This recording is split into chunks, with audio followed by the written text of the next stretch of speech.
नमस्कार। उत्तराखंड में बद्रीनाथ धाम में और जिस तरीके से चढ़ावा चोरी का मामला लगातार तूल पकड़ता जा रहा है और इस पर राजनीति ज़बरदस्त हो रही है। हाल के दिनों में जिस पर आरोप लगे, जिसने चढ़ावा चोरी की कोशिश की, चढ़ावा चोरी किया, उसको गिरफ्तार भी कर लिया गया है।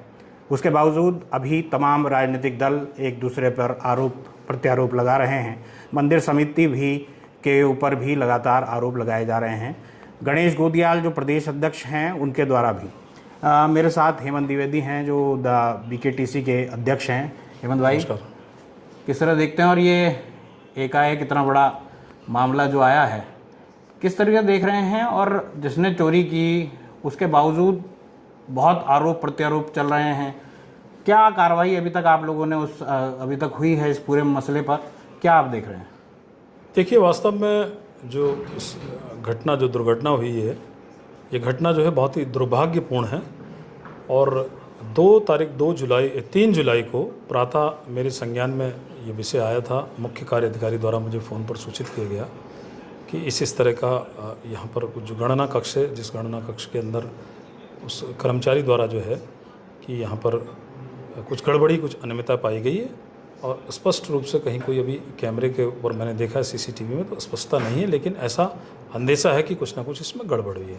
हमने तत्काल उसका संज्ञान लिया और संज्ञान लेने के बाद में एक उस पर तत्काल ही उन्होंने शोकॉज नोटिस जारी कर दिए थे। जितने भी गणना कक्ष के आसपास और गणना से संबंधित जितने भी कर्मचारी थे, उन सभी को जो है कि शोकॉज नोटिस जारी हो गया।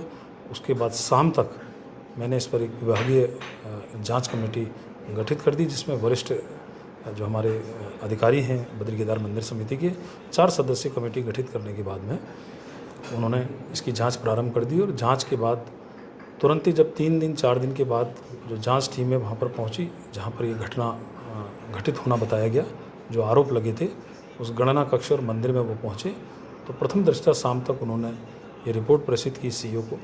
साहब, वहाँ पर कुछ इस तरह का ऐसा अंदेशा प्राप्त महसूस हो रहा है, इस तरह से कुछ ऐसा अंदेशा है कि कहीं कोई अनियमितता हुई है। हमने कहा तत्काल देश के अंदर जिस प्रकार से वातावरण इस समय कुछ नैरेटिव, कुछ जो सनातन के जो खिलाफ हमेशा रहते हैं, जो सनातन धर्म को बदनाम करने की कोशिश करते हैं, वो लोग अचानक से सब सक्रिय हो गए। और इस सब को देखते हुए हमने तत्काल कहा इसमें इसको बहुत संवेदनशील मुद्दा है, क्योंकि देश के हज़ारों लाखों जो अनुयायी हैं, जो श्रद्धालु हैं, उनकी ये आस्था का केंद्र है। सनातन धर्म की जो है ये प्राणवायु है, जो बद्रीनाथ केदारनाथ जी हैं। लाखों करोड़ों यात्री यहाँ पर पहुँचते हैं वर्ष भर के अंदर। तो उसकी गंभीरता को देखते हुए हमने तत्काल उस कर्मचारी जिसके ऊपर ये आरोप लगे थे उसको निलंबित कर दिया। और देर रात्रि उसके खिलाफ एक मुकदमा भी बद्रीनाथ थाने में दायर किया गया मंदिर अधिकारी TO टेम्पल अफसर के द्वारा।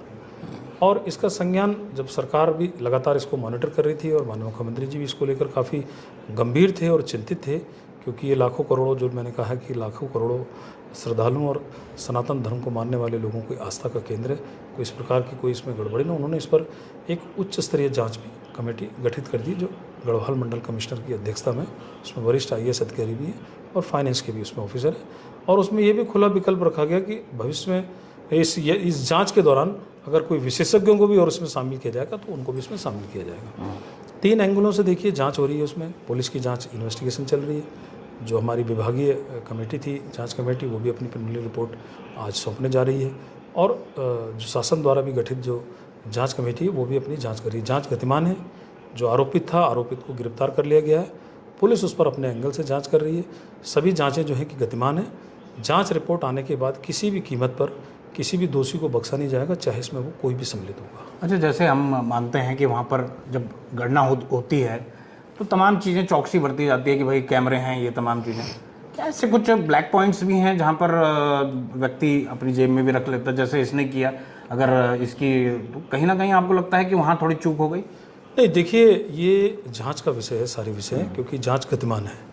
और मैं समझता हूँ कि इसमें निष्पक्ष और समयबद्ध तरीके से जो जांच होगी, उस जांच में ये सारे बिंदु आएंगे। लेकिन जहाँ तक आप कहें, उस गणना कक्ष में अभी कुछ ही दिन पूर्व वहाँ पर जो है कि हाई रेजोल्यूशन के कैमरे भी लगाए गए थे। जब ये राम मंदिर वाला मामला आया था तो हमने अपने सतर्कता के लिए वहाँ पर किसी दानदाता द्वारा कहा गया कि मैं कुछ मंदिर में देना चाहता हूँ, तो हमने कहा कुछ हमें हाई रेजोल्यूशन के कैमरे आप दे दीजिए।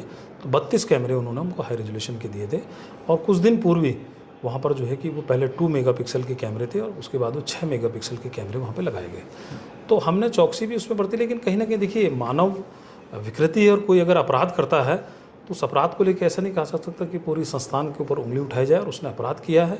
ऐसा अपराध अगर सिद्ध होता है तो उनके खिलाफ जो है कि सख्त कार्रवाई इस पर होगी। ये बात आपने काफ़ी मौजू कही है कि भाई आप अगर कोई एक व्यक्ति इस तरीके की हरकतें करता है तो आप पूरे एक संस्थान को वो नहीं कर सकते। लेकिन इस पूरे मामले में जो पूर्व अध्यक्ष रहे हैं बीकेटीसी के गणेश गुदियाल और वर्तमान में वो कांग्रेस अध्यक्ष भी हैं, वो जिस तरीके के बयान दे रहे हैं, उन्होंने ये कहा कि अगर बचाने की कोशिश तो अध्यक्ष ने बहुत की अपने निजी सचिव को, लेकिन क्योंकि मामला इतना बड़ा हो गया तो इसलिए बचा नहीं पाए। क्या आपको लगता है कि इस तरीके की आरोप, और फिर एक यमकेश्वर वाला भी लगा दिया कि भाई ये कोशिश की गई कि जितना भी आटा दाल चावल जितना भी है वो यमकेश्वर में ही कहीं ठिकाने लगाया जाए क्योंकि हेमंत द्विवेदी को वहाँ से चुनाव लड़ना है? देखिए, जो दामन पर दाग लेकर चरित्र का जो प्रमाण पत्र बांटना बहुत आसान है, लेकिन इतिहास कर्मों का हिसाब किताब रखता है। गणेश गुदियाल जी, श्रीमान गणेश गुदियाल जी 5 साल 4 माह तक श्री बद्री केदार मंदिर समिति के अध्यक्ष रहे। आप राज्य बनने के बाद से लेकर और आज तक आप देख लीजिए कौन अध्यक्ष जो है कितने लंबे कार्यकाल तक वहाँ पर रहा था। आखिर मुझे ये बताइए कि षड्यंत्र की बू तो वहीं से आती है कि उन्होंने 5 साल और 4 माह तक, आखिर वो 3 साल का कार्यकाल जो है कि इसके एक्ट में प्रोविजन है और हर अध्यक्ष 3 साल यहाँ पर अध्यक्ष रहे हैं। कभी भी अध्यक्ष जो है कि कोई यहाँ पर रिपीट नहीं हुआ है। एक कांग्रेस के कार्यकाल को छोड़ दें इस अपवाद को कि 5 साल तक लगातार, वो भी 17 में भारतीय जनता पार्टी की सरकार आ गई तो कोर्ट के द्वारा जब उनको वो किया गया, बेदखल किया गया, वो कोर्ट चले गए थे इसमें जो है, लेकिन फिर भी उनका मुँह यहाँ से नहीं छूट रहा था।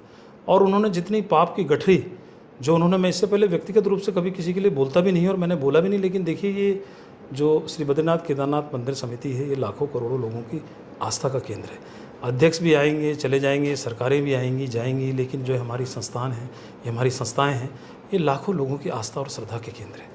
कहीं ना कहीं राजनीति करने के लिए बहुत सारे स्थान होते हैं, बहुत सारी जगह होती हैं, लेकिन इन जो धार्मिक संस्थान हैं, मैं समझता हूँ इसकी पवित्रता को बनाई, क्योंकि ये राज्य की ये प्राचीन ये संस्थान जो अनादिकाल में आदि शंकराचार्य जी इनको स्थापित करके गए थे और हजारों किलोमीटर से यहाँ पर तीर्थयात्री यहाँ पर आता है और वो तीर्थयात्री आस्था के कारण यहाँ पर पहुँचता है। लेकिन इस तरह की राजनीति, इतनी ओछी राजनीति, और वो व्यक्ति ये सब आरोप लगा रहे हैं जिनका दामन इतने दागदार रहा है। आप देखिए कि दान के पैसों से उन्होंने एक निजी व्यक्ति की उसको संपत्ति को लाभ पहुंचाने के लिए 10 लाख रुपए यहाँ से मंदिर से रिलीज कर दिया, एक सड़क बनाने के लिए। और उसके बाद उन्होंने 47 हमारे मंदिर हैं जिसमें से 2 बड़े अधिष्ठान हैं, श्री बद्रीनाथ जी और श्री केदारनाथ जी, और उसके बाद 45 हमारे अधीनस्थ मंदिर हैं। उन मंदिरों को तो छोड़ दिया जो सूची में नहीं है। अपनी विधानसभा के अंदर बिनसर मंदिर के अंदर उन्होंने मंदिर का 4 करोड़ रुपये लगा दिया। उसके बाद उन्होंने एक जो है कि चमोली में एक जगह है पोखरी, वहाँ पर एक मंदिर है, वहाँ भी अपने एक चहेते के कहने पर उन्होंने 39 लाख रुपए उस मंदिर में दे दिए। आज वो इस तरह की बात कर रहे हैं और एक उदाहरण दे रहे हैं कि मेरे सामने एक प्रकरण आया था कि रावल के संबंध में। आप सबको पता है कि रावल जी वाला जो प्रकरण था उस समय वो पूरी दुनिया ने देखा, सार्वजनिक रूप से वो टीवी के आगे आ गया था। अगर इनके ये कह रहे हैं कि मैंने उसमें तत्काल कार्रवाई की, अरे आप कार्रवाई करते कैसे नहीं भाई?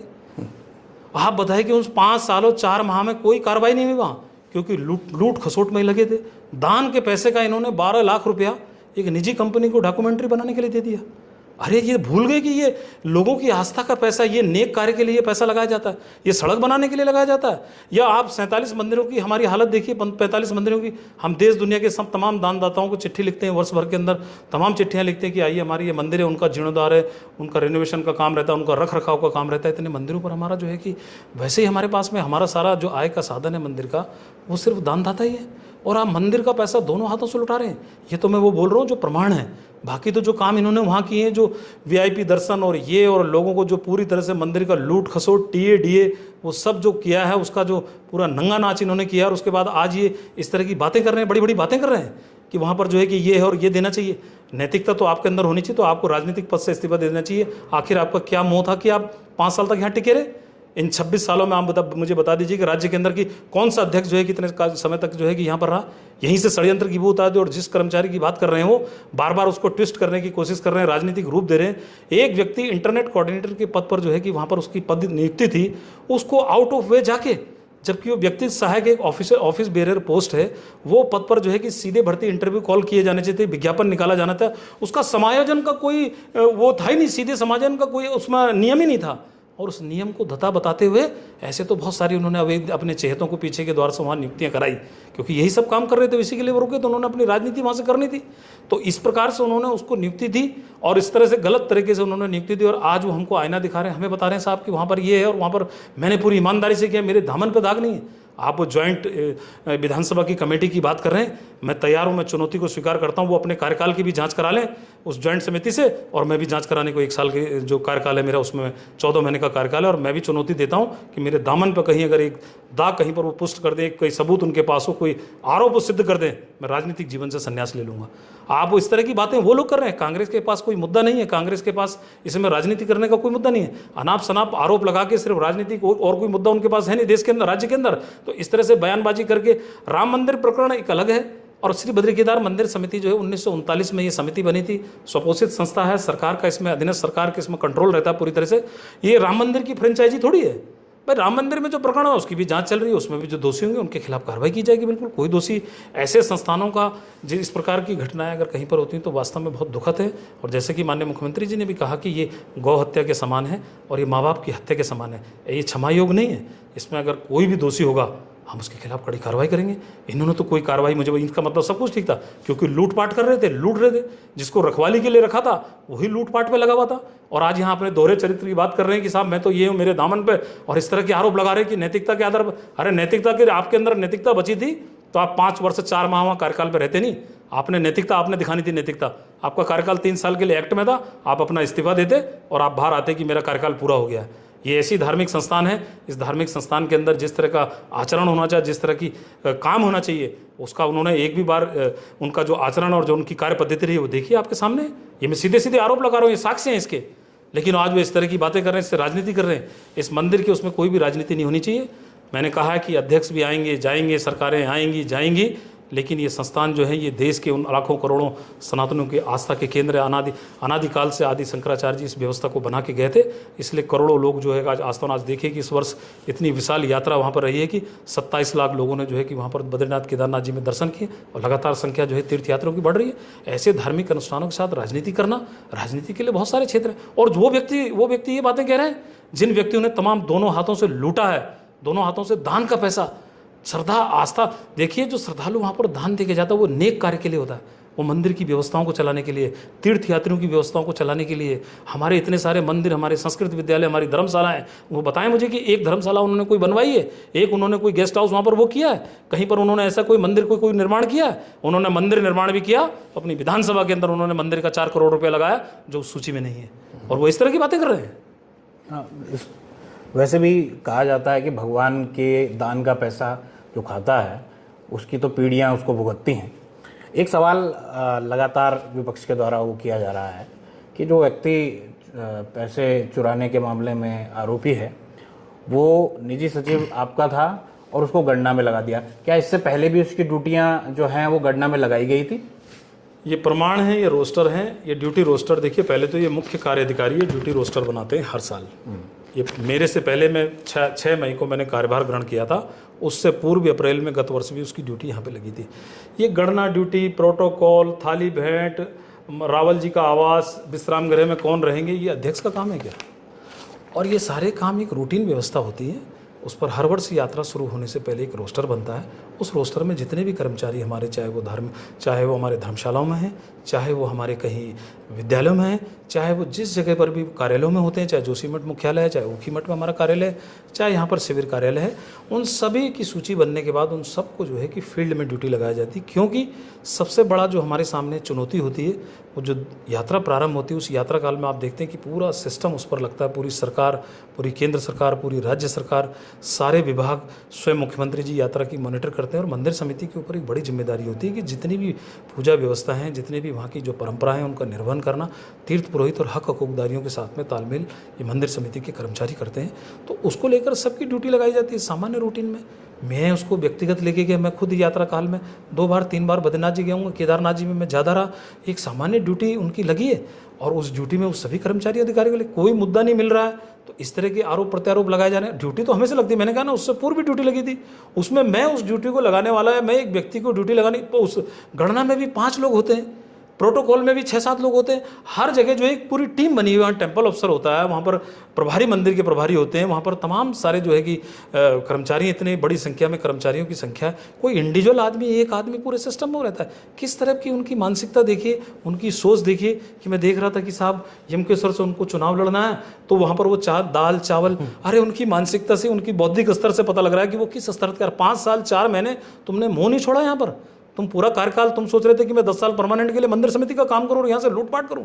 आप इसी से उनकी मानसिक स्तर का लगा सकते हैं। उनके पास मैं कह रहा हूं कि मैं चुनौती देता हूं उनको, उन्होंने जो ये आरोप लगाए हैं, तो उस आरोप अगर कहीं उनके पास उसके पुख्ता प्रमाण है तो आइए सामने, मैं राजनीतिक जीवन से संन्यास ले लूंगा। ऐसे धार्मिक स्थान में मैंने कहा कि जो लाखों करोड़ों लोगों की आस्था से जुड़ा हुआ है, और ऐसे संस्थानों के ऊपर इस तरह से आरोप लगाए जाए ताकि लोगों की, कितने लाखों करोड़ों लोगों की आस्था को कितनी ठेस पहुंचती है। ये यमकेश्वर में जो ये बता रहे हैं, कहीं स्टोर तो बता ही रहूंगा भाई। अब इनके पास होगा वो स्टोर, इनके पास फोटो होगी, इनके पास प्रमाण होगी। इस तरह से ये जो आरोप लगा रहे हैं, आरोप तो चलता फिरता कोई भी आरोप लगा दे रहा है। आप उनका स्तर देखिए ना, वो किस तरह के स्तर की बात करें। अरे आप मेरे बारे में और मेरे व्यक्तिगत उसके बारे में जान लीजिए कि मैं कौन हूं या मैं क्या हूं, और वो भी मंदिर का दान का। और ये दाल चावल के बारे में जो व्यक्ति बात कर रहा है, आप लगा सकते हैं कि 5 वर्ष से 4 माह उस व्यक्ति ने क्या किया होगा।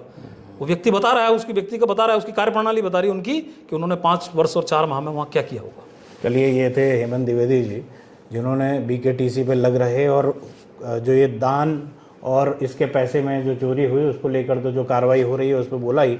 ख़ास तौर पर जो आरोप गणेश गोदियाल ने लगाए हैं उनको लेकर बहुत क्लियरिटी से अपनी बात रखी है।